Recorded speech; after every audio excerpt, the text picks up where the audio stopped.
기도하고 하나님 말씀 나누겠습니다.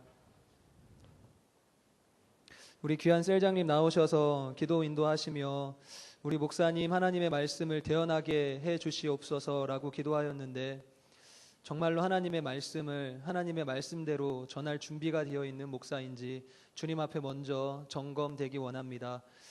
부족한 자이지만 주님 세워주셨사오니 성령의 권능을 더하시어서 하나님의 말씀을 하나님의 말씀대로 진리 그대로 전할 수 있는 성령의 충만함 제 마음 가운데 허락하여 주시옵소서. 또한 말씀을 듣는 귀한 청년들의 귀도 주님이 원하시는 마음의 문 열리어지게 하시어서 그 말씀을 진리의 말씀으로 받고 아멘으로 순종할 수 있는 믿음의 백성들 되게 하여 주시옵소서. 짧은 시간 말씀 전합니다. 지친 체력 강건케 하여 주시고 피곤한 마음 물리쳐 주셔서 하나님의 말씀 앞에만 집중할 수 있는 우리 청년들 되게 하여 주시옵소서. 예수님의 이름으로 기도드립니다. 아멘. 마지막 유언을 따라서라는 제목으로 말씀 전하겠습니다. 흔히 우리 얘기할 때 동물들을 비유해서 얘기를 하곤 합니다. 그 동물들 중에서 곤충들 중에서 좀 부정적으로 비유되는 곤충과 동물들이 있습니다. 박쥐와 같다라고 말하면 무슨 뜻이죠? 여기 붙었다 저기 붙었다, 배신을 잘하는 사람들을 일컬을 때 그렇게 말하기도 합니다. 오늘 청개구리 얘기를 좀 해보았으면 좋겠습니다. 청개구리 같다 하면 무슨 뜻이죠? 무언가 요청하는 것이 있는데 그 요청과는 정반대의 행동을 할 때 우리는 청개구리 같다라는 얘기를 합니다. 그래서 청개구리와 관련된 이야기들도 어릴 때부터 쭉 들어왔죠. 매일 어머니가 무언가를 요청하면 그것과 반대되는 행동을 하는 청개구리 이야기 여러분들 다 아시죠? 그런데 이 청개구리 이야기에서도 이것만큼은 그 청개구리가 반대로 행동하지 않고 어머니의 말에 순종했다는 이야기가 나옵니다. 그게 뭐죠? 어머니의 마지막 유언. 어머니의 마지막 유언, 소중한 사람이 남긴 그 유언이 얼마나 귀중한 것인지를 알기에 그 유언만큼은 청개구리가 순종하고 있는 모습을 바라봅니다. 사랑하는 누군가를 먼저 하늘나라로 떠나보내신 분들은 마지막 그 사랑하는 사람이 우리에게 남겨놓은 그 유언이 얼마나 소중한 건지 잘 아실 겁니다. 무슨 일이 있어도 그 유언만큼은 지켜내려고 애쓰는 것이 사랑하는 사람을 떠나보낸 그의 마지막 유언을 들은 사람의 마음의 고백이겠죠. 오늘 예수님이 우리에게 그 마지막 유언과 같은 말씀을 하여 주고 계십니다. 정말로 우리가 이 유언의 말씀 앞에 다른 소중한 사람이 아니라 우리에게 너무나도 값지고 소중하신 예수님께서 우리에게 마지막 남기신 이 유언을 따라 이 말씀을 순종하고 있는지, 아니 순종하고 있지 못하다면 어떻게 순종해야 할지 그 방법을 함께 살펴보는 시간을 가지고자 합니다. 먼저 오늘 본문의 상황이 어떠한 상황인가 이해를 하셔야 하겠죠. 9절의 말씀 같이 한번 읽어보겠습니다. 1장 9절입니다. 이 말씀을 시작. 이 말씀을 마치시고 그들이 보는데 올려져 가시니 구름이 그를 가리어 보이지 않게 하더라. 아멘. 이 한 구절만 딱 보시면 이미지가 떠오르십니까? 지금 예수님이 무엇을 하고 계시는구나, 어떠한 상황 속에 있는구나 그림이 그려지십니까? 표정들은 전혀 그림이 그려지시지 않는 것 같은데요. 지금 상황이 이렇습니다. 예수님이 우리 죄를 대신하여 십자가에 못 박혀 희생하셨습니다. 그걸로 끝났는지 알았더니 죽음의 권세를 이기시고 3일 만에 부활하십니다. 부활하신 이후에 40일간 하나님의 나라를 선포하신 이후에 이제 마지막으로 제자들에게 나타나신 이후 어디로 올라가실 준비를 하고 계시는 거죠? 하늘로 올라가실 준비를 하고 계시는 장면입니다. 이제 육체의 모습으로 이 땅에 오신 예수님을 볼 수 있는 마지막 순간, 9절의 첫 시작이 뭐라고 되어 있죠? 이 말씀을 마치시고 그들이 보는데 올려져 가시니, 하늘로 올려져 가시기 전에 마지막 말씀을 하고 계십니다. 우리식으로 따지면 마지막 유언이 되어지겠죠. 예수님께서 그 마지막 유언 가운데 제자들과 함께 모여있는 성도들을 향하여 아무런 의미 없는 말 한두 마디 던지고 가셨겠습니까? 아니죠. 정말로 이 말씀대로 실천하며 순종하기를 바라는 가치 있는 것을 요구하고 떠나십니다. 그것이 무엇일까요? 8절의 말씀 같이 한번 보겠습니다. 8절 함께 읽습니다. 시작. 오직 성령이 너희에게 임하시면 너희가 권능을 받고 예루살렘과 온 유대와 사마리아와 땅끝까지 이르러 내 증인이 되리라 하시니라. 아멘. 여러분들이 너무나도 많이 들어왔던, 심지어 암송까지 하였던 말씀입니다. 이 마지막 유언의 말씀을 통하여 주님은 우리에게 두 가지를 당부하시는데요. 먼저 두 번째 것부터 살펴볼까요? 두 번째 우리에게 요구하시는 것은 무엇입니까? 복음을 전하라 하는 것입니다. 하나님이 인류에게 마지막 하늘로 승천하시기 이전에 요청하신 것이 복음을 전하라 하는 것입니다. 그리하여 이 말씀을 들었던 제자들은 목숨을 바치며 복음을 전합니다. 이 11명의 제자, 가룟 유다, 자살한 가룟 유다를 제외한 11명의 제자들이 주님 앞에 받은 이 사명, 마지막 유언의 말씀을 지키기 위해 어떠한 죽음을 맞이하였는지 아십니까? 예전에도 한번 말씀드린 적이 있는데요. 11명의 제자 중에서 한 명의 제자만 자기의 목숨을 다하여 산 다음에 자연적으로 죽음을 맞이합니다. 나머지 10명의 제자들은 모두 순교합니다. 왜요? 주님이 마지막 유언에 땅끝까지 복음 전할 것을 요청하셨기 때문에 그 사명 감당하기 위해 목숨을 내어 걸고 달려갔다라는 겁니다. 십자가에 예수님처럼 못 박혀 순교한 제자가 몇 명이었을까요? 성경에는 정확하게 기록되어져 있지 않지만 여러 가지 구전에 의하면 그 나머지 10명의 제자들 중에 무려 5명의 제자들이 주님이 맡기신 마지막 유언의 말씀을 지키기 위해 십자가에 처형돼 죽었다 말을 합니다. 심지어 어떤 사람은 십자가에 거꾸로 매달려 죽임을 당했다라고 말하기도 합니다. 창에 찔려 순교한 사람도 2사람이나 된다라고 합니다. 처참히 목이 베어 참수를 당한 사람도 1사람이 있다라고 합니다. 왜 이들이 끝까지 이 예수님의 말씀을 지켜야 했던 것일까요? 그 마지막 유언, 인류에게 남기신 가장 소중하고도 가장 값진 그 마지막 유언, 복음을 전파하라 하신 그 사명을 지켜내기 위해 목숨을 내어 걸고 이 사명 가운데 섰다라는 것입니다. 그러면 질문이 하나 생깁니다. 그 사명은 제자들에게만 허락된 사명일까요? 어떻게 생각하십니까? 이 사명은 인류 전체에게 맡겨놓으신 사명입니다. 그런데 우리가 지금 그 사명을 감당하고 있습니까? 여러분들 전도하고 계십니까? 수원 영광교회 청년 여러분들 이 말씀을 귀 기울여 들으며 반응해 보시기 바랍니다. 주님이 마지막 우리에게 땅끝까지 복음 전하라는 사명 주셨는데 여러분들 그 사명 감당하고 계십니까? 이게 참 어렵죠. 다른 건 다 잘하겠는데 복음을 전하는 건 왜 이렇게 힘든 것인지 모르겠습니다. 여러분들에게 이 말씀을 적용하기 이전에 저에게 먼저 이 말씀을 적용해 볼까요? 신대원에 가면 5가지 교훈이 처음 총신대학원 입구 돌비석에 새겨져 있습니다. 그 5가지가 이렇습니다. 첫 번째, 목회자들에게만 주는 교훈이 아니라 그리스도인이라면 다 지켜야 할 5가지의 교훈입니다. 첫 번째, 신자가 되어라 이야기합니다. 신자가 무슨 뜻일까요? 믿을 신자를 쓰는 겁니다. 하나님을 제대로 믿는 사람이 되십시오 라는 것입니다.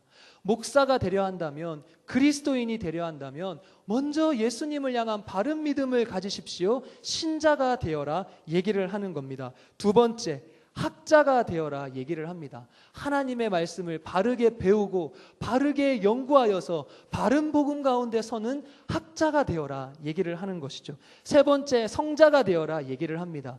거룩한 그리스도인의 백성다운 삶을 살으라 얘기하는 거죠. 네 번째, 목자가 되어라 말을 합니다. 양들을 치되 싹군과 같은 목자가 아니라 참된 목자로 양들을 섬기라 말을 하는 것이죠.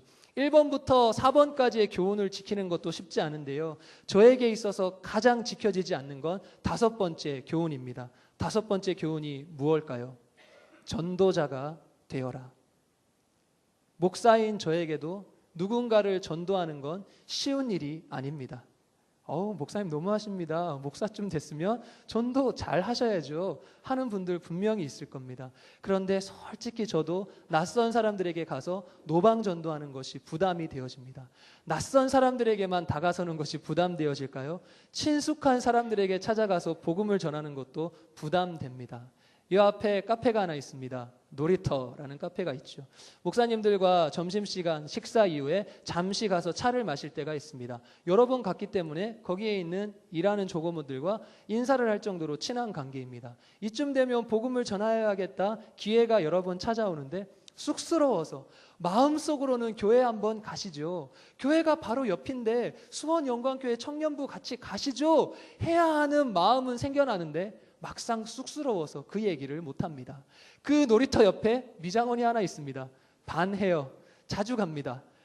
너무 친합니다. 그러면 내 마음속에서 그 사람에게도 복음을 전해야지 하는 감동은 생기는데요. 쑥스러워서 교회 가시죠 말하지 못하는 저의 모습을 봅니다. 저만 그렇습니까? 여러분들은 어떻습니까? 주님이 마지막 유언으로 우리에게 복음 전하라, 내 사랑하는 가족과 이웃에게 복음 전하라 하는데 여러분들 쑥스러워서, 여러분들 부끄러워서, 여러분들 직장의 동료들에게, 여러분들 학교의 친구들에게, 여러분들 가정에 있는 가족들에게 그 복음 전하지 못하고 있으시진 않습니까?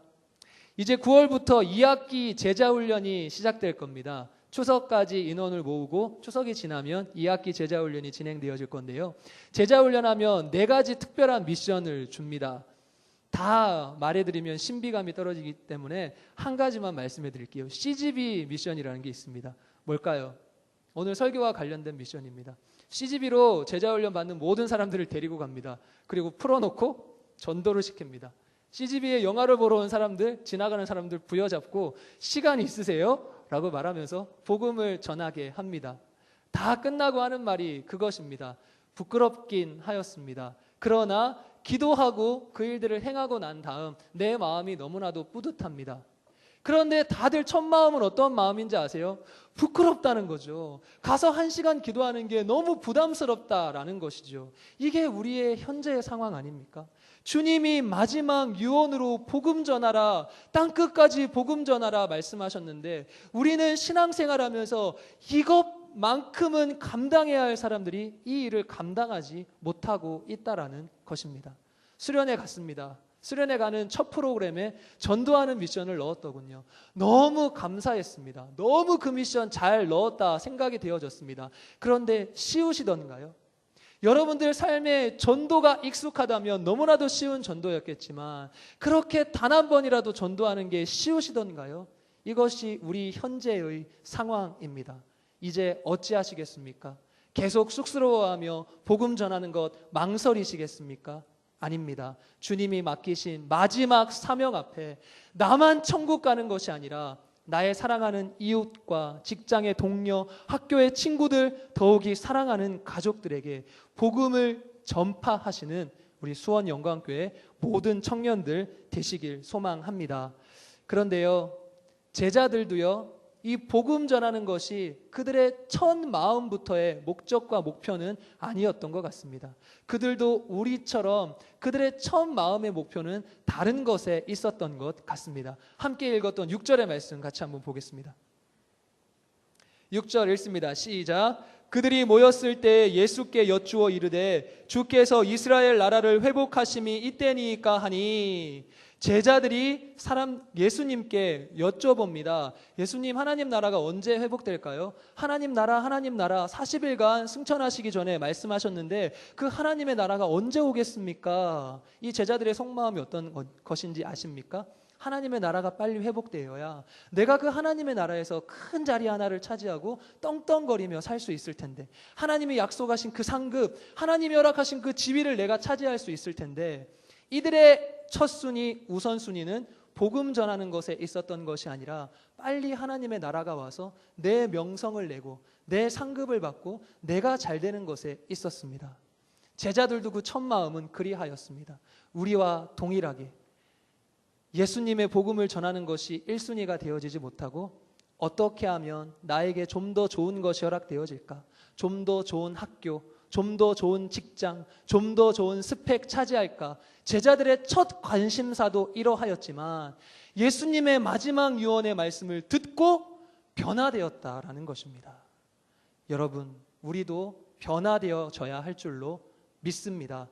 우리의 욕심을 따라 살아가는 인생이 아니라 하나님의 마지막 유언의 말씀 앞으로 나아오셔서 내 욕심을 내려놓고 하나님의 복음을 전파하는 것, 그것에 우리의 모든 것을 쏟아낼 수 있는 귀한 청년들 되시길 소망합니다. 두 번째 8절에 두 가지의 유언의 말씀이 나오는데요, 우리는 뒤에 것부터 살펴봤습니다. 왜 뒤에 것부터 살펴봤는지 아십니까? 첫 번째 것이 이 두 번째 것을 이룰 수 있는 절대적인 조건이 되어지기 때문입니다. 질문 하나 해볼게요. 여러분들의 힘으로 전도하는 것이 쉽던가요? 나는 체질적으로 전도하기가 너무나도 편합니다. 나는 누구를 만나든 예수님의 십자가 복음 전하는 것이 부담되어지지 않습니다 하는 분들 계십니까? 아니요, 그런 분들은 거의 없으실 겁니다. 그럼 이제 어떻게 해야 하죠? 오늘 8절의 말씀이 우리가 자연스럽게 복음을 전할 수 있는 근거를 제시해 주고 계십니다. 어떻게 하면 우리의 마음이 움직여 복음을 전할 수 있을까요? 다시 한번 8절의 말씀 읽어보겠습니다. 8절의 말씀 시작. 오직 성령이 너희에게 임하시면 너희가 권능을 받고 예루살렘과 온 유대와 사마리아와 땅끝까지 이르러 내 증인이 되리라. 아멘. 우리가 복음 전할 수 있는 능력, 권능을 얻을 수 있는 조건이 무엇이라 말씀하시죠? 성령님이 내 마음에 임할 때에. 저희 아버지 직업이 뭔지 아십니까? 아무에게도 말하지 않았기 때문에 당연히 모르시겠죠. 저희 아버지 직업이 교회 관리하시는 사찰 집사님이십니다. 제가 태어날 때부터 관리직을 시작하셔서 33년 동안 관리직을 하시고 작년에 은퇴하셨습니다. 아버지가 항상 일을 하기 위해 들고 다니는 아주 필수품 하나가 있습니다. 그게 뭐냐면요, 열쇠 꾸러미. 교회의 모든 방문들을 열 수 있는 열쇠가 각 방당 한두 개씩 있습니다. 그러면 한 손으로 쥐기도 버거울 정도의 열쇠를 들고 다니셔야 하거든요. 그런데 한날은 그 열쇠를 다 팽개쳐두고 열쇠 한 가지만 들고 움직이시는 아버지를 보았습니다. 그래서 물어봤죠. 아버지, 왜 그 많은 열쇠 꾸러미 내버려 두시고 한 가지의 열쇠만 들고 가십니까? 물어봤더니 아버지가 이렇게 얘기하십니다. 이거 마스터키야. 무슨 말이에요? 맞는 키라는 겁니다. 예전에는 모두 나무문으로 되어져 있기 때문에 문 열쇠의 구멍이 거의 비슷합니다. 그래서 이 맞는 키 하나만 있으면 교회 방이 수십 개가 되어도 한 키로 그 문을 열 수가 있었다라는 것이죠. 왜 갑자기 이 맞는 키 얘기를 하시는지 아십니까? 우리에게 성령님이 임하시면 성령님이 우리에게 필요한 모든 것들을 공급하시는데 마치 맞는 키와 같이 마스터 키와 같이 우리에게 필요한 모든 능력을 공급하신다라는 것입니다. 전도하기에 힘에 붙이십니까? 성령님을 사모하는 마음으로 내 안에 성령의 권능을 받으면 나도 모르는 사이에 성령님이 일하셔서 복음을 전하고 있는 우리의 모습을 바라볼 수 있다라는 것입니다. 여러분들 주변에 1년에 100명 이상 전도하는 사람 있습니까? 여러분들 주변에 말로만이라도 100명 이상 전도하는 사람의 얘기를 들어보신 적이 있습니까? 저도 수원 영광교회 오기 전까지는 실제로 1년에 100명 이상 전도하는 사람을 만나보지 못했습니다. 제가 2010년 11월 마지막 주에 수원 영광교회에 부임했거든요. 그날로부터 한 달 뒤에 12월 마지막 주에 연말 전도 시상을 하는데 저희 교회에 그런 분이 있으시더라고요. 1년에 100명이 넘게 전도하는 분이 있으시더라고요. 사회자가 멘트를 합니다. 올해는 작게 전도하셔서 150명이었는데 작년에는 더 많은 분을 전도하셨다 이야기를 합니다. 고혜경 집사님이라고 저희 교회 집사님이신데요. 매일 나와서 전도하십니다. 1년에 150명이면 평균 잡아 이틀에 한 명씩 전도하는 것입니다. 우리는 1년에 한 명도 전도하기 힘든데 그 집사님은 이틀에 한 명꼴로 전도를 하십니다.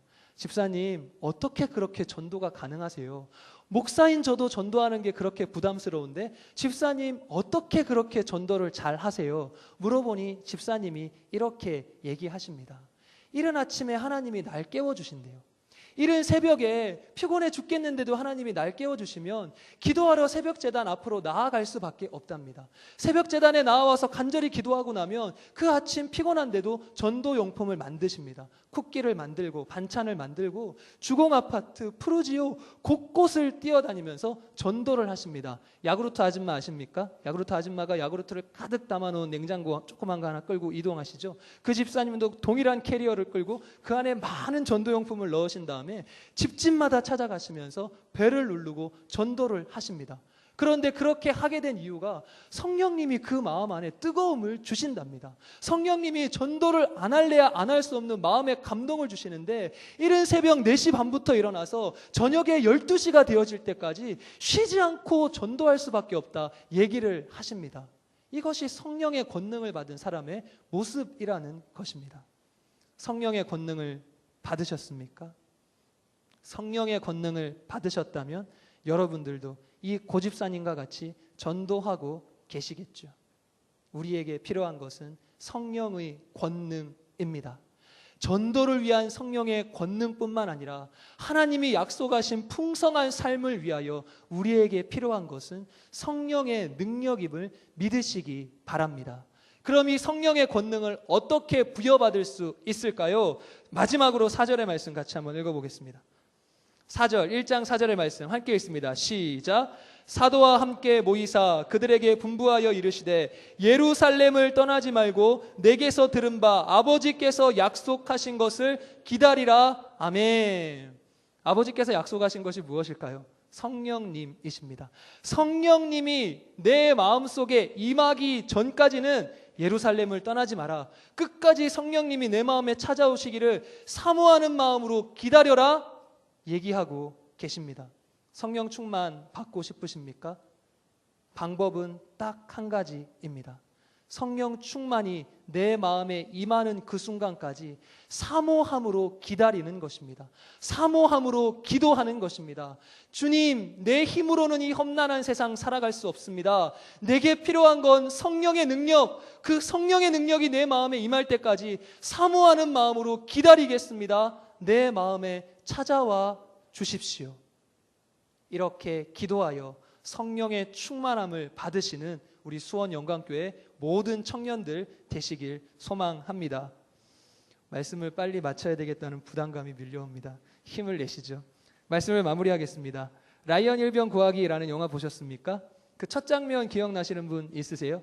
그 첫 장면이 이렇습니다. 한 늙은 노인이 수많은 가족들을 데리고 한 사람의 무덤 앞을 찾아옵니다. 그리고 자기의 과거의 모습을 회상합니다. 회상하면서 장면이 바뀌면서 전쟁터가 등장합니다. 주인공 톰 행크스와 라이언 일병이 함께 앉아 있습니다. 톰 행크스가 라이언 일병을 구하기 위해 모진 희생을 다 감당하다가 죽음을 맞이하기 직전 마지막 유언을 남깁니다. 그 라이언을 향하여 이렇게 말합니다. 꼭 살아야 해. 그리고 꼭 잘 살아내어야 해. 자신의 목까지, 자신의 생명까지 대신하여 열심히 살 것을 유언의 말로 남긴 거죠. 그리고 다시 영화의 마지막 장면에 첫 장면이 등장합니다. 그 늙은이와 가족들이 한 무덤 앞에 앉아 있는데 알고 보았더니 그 늙은이가 누구였을까요? 라이언 일병이었습니다. 그리고 그 무덤은 톰 행크스의 무덤이었죠. 그리고 무덤을 향하여 이렇게 말합니다. 당신이 나에게 요청하셨던 것처럼 그리고 수많은 가족들을 손짓하며 이렇게 열심히 살아내었습니다. 수많은 가족들을 낳으며 당신이 나에게 부탁한 그 유언의 말대로 살아내었습니다. 예수님께서 마지막 하늘로 승천하시면서 우리에게 유언의 말씀을 남기셨습니다. 땅끝까지 복음을 전하라. 그 일들을 감당하기 위하여 성령의 충만함을 받으라. 주님이 우리에게 요청하신 그 삶을 잘 살아내고 계십니까? 그렇지 못하다면 이 시간 함께 찬양하며 기도하며 하나님, 나에게 성령의 충만함을 주셔서 주님이 마지막 허락하신 그 유언의 말씀대로 순종해낼 수 있는, 잘 살아낼 수 있는 우리가 되게 하여 주십시오. 우리 찬양하며 함께 기도하는 시간 가지겠습니다. 사명이라는 찬양 아십니까? 주님이 홀로 가신 그 길 나도 따라가오. 모든 물과 피를 흘리신 그 길을 나도 가오. 우리 주님께서 맡기신 마지막 유언의 사명을 향하여 우리 함께 찬양하며 기도하는 시간 가지도록 하겠습니다.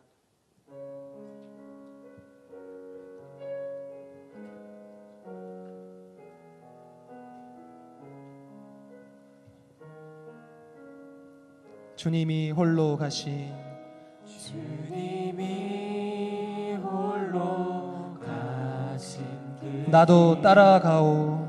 나도 따라가오. 모든 물과 피를 흘리신 모든 물과 피를 흘리신 그 길을 나도 가오. 그 길을 나도 우리 마음 담아 찬양합니다. 험한 산도 나는 괜찮소. 험한 산도 나는 괜찮소. 바다 끝이라도 나는 괜찮습니다. 바다 끝이라도 나는 죽어가는 저 영혼들을 위하여 죽어가는 저 나를 버리기를 소망합니다. 나를 버리길 바라오. 아버지 나를 보내주오. 아버지 나를 보내주오. 나는 달려가겠습니다. 나는 달려가겠소. 목숨도 아끼지 않겠소. 목숨도 아끼지 않겠소. 나를 보내. 우리 마음을 담아 처음부터 다시 한번 찬양하겠습니다. 주님이 홀로 가신 그 길 나도 따라가오. 모든 물과 피를 흘리신 그 길을 나도 가오. 험한 산도 나는 괜찮소. 험한 산도 나는 괜찮소. 바다 끝이라도 나는 괜찮소. 죽어가는 저들을 위해 나를 버리길 바라. 아버지 나를 보내주시옵소서. 아버지 나를 보내주오. 나는 달려가겠습니다. 나는 달려가겠소. 목숨도 아까워하지 않겠습니다. 목숨도 아끼지 않겠소. 나를 보내. 아버지 나를 보내주오. 아버지 나를 보내주오. 나는 달려가겠습니다. 나는 달려가겠소. 목숨도 아까워하지 않겠습니다. 목숨도 아끼지 않겠소. 나를 보내주십시오. 나를 우리 마지막으로 한 번 더 찬양하겠습니다. 아버지 나를 보내주오. 아버지 나를 보내주오. 나는 달려가겠소. 목숨도 아끼지 않겠소. 나를 보내주오. 우리 함께 했던 찬양 찬양의 가사를 생각하면서 또한 오늘 말씀을 생각하면서 이 두 가지의 기도의 제목으로 기도하겠습니다. 하나님, 나를 보내주시옵소서. 하나님이 마지막 남기신 유언의 말씀에 순종할 수 있도록 땅끝까지 복음 전하는 자로 나를 구별시켜 주시옵소서. 나는 연약하여 그 일들 감당할 수 없으니 성령의 충만함을 허락하여 주시어서 성령의 능력으로 주의 마지막 유언의 말씀에 순종할 수 있는, 땅끝까지 복음 전할 수 있는 내가 되게 하여 주시옵소서. 우리 청년부가 되게 하여 주시옵소서. 주여 한번 외치고 기도하겠습니다. 주여